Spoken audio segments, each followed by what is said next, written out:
Buenas Presta y bienvenidos a un nuevo capítulo de Xoel Pelayo. Entamamos.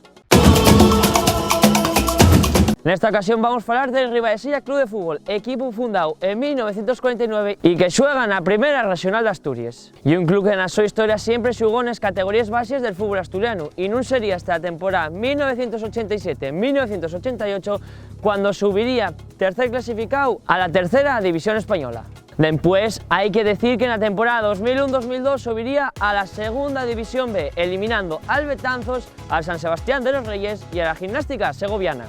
Na reciente historia de ellos problemas económicos e institucionales fadrían que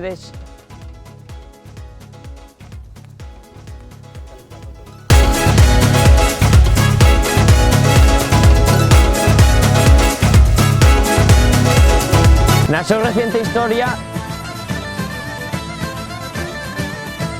aparece un cabezón por ahí.